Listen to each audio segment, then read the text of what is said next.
Good morning.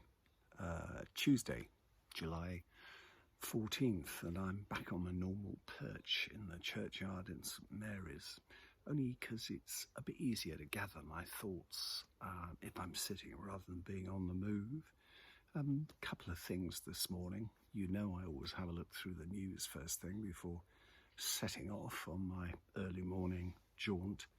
Finally, this government that can't make its mind up has decided that from July the 24th, face coverings will be compulsory when you're in a shop. And if you don't wear one, it's £100 fine.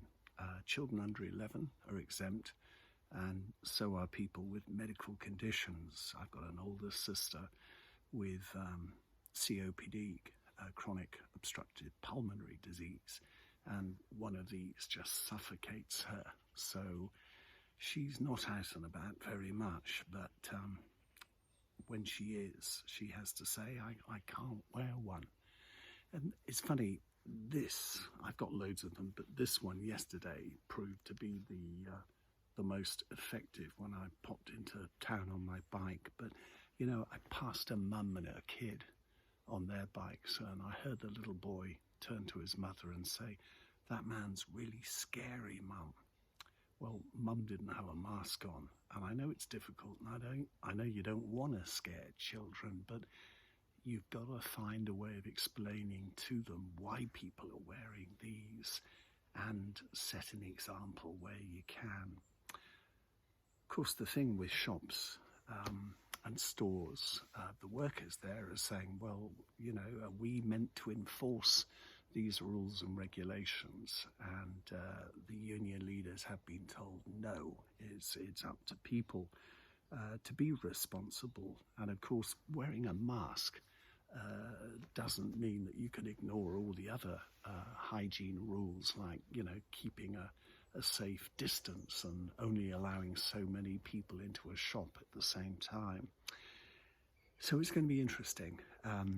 Vaccines, promising trials I hear, but I'm also hearing that if there is a vaccine, and nobody can guarantee that they're going to find one that works, they won't be rolled out until the beginning of next year. So, you know, this is the new normal for the immediate future. I also read somewhere the government's going to roll out the biggest flu vaccination scheme in history this winter, because obviously they're worried there's going to be a double whammy. Flu cases with COVID-19 cases means that death line starts climbing again, and we don't want that. On a more cheerful note, I read that Johnny Walker, they make whisky. Some of you may know that already. I think they've got a whisky distilling history going back 200 years. From next spring 2021, they're going to trial new paper-made bottles as opposed to glass. It won't affect the taste of the whisky, because indeed glass has no effect on the taste of the whisky, but they are compostable. One of the big beverage giants, Coca Cola, was approached and said they were not going to ditch the single-use plastic bottle because consumers still want them.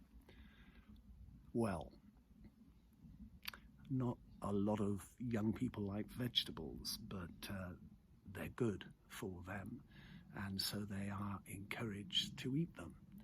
And I think we are reaching a point in society with so many of us, you know, there is an argument about overpopulation, but there is a point now, I think, with society and this worldview we now have through social media, that people are going to no longer be able to want what they want, whether you like it or not.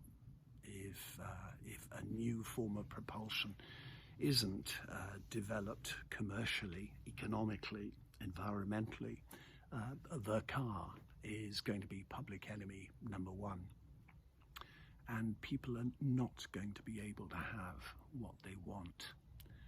I think that's shameful of Coca Cola. A big company like that could lead the way. I'm not a fan of their product. I hear it's very good for cleaning silver, and we'll leave it at that. I'm an old fogey, of course. I can hear you all saying it. Anyway, enough from me this morning.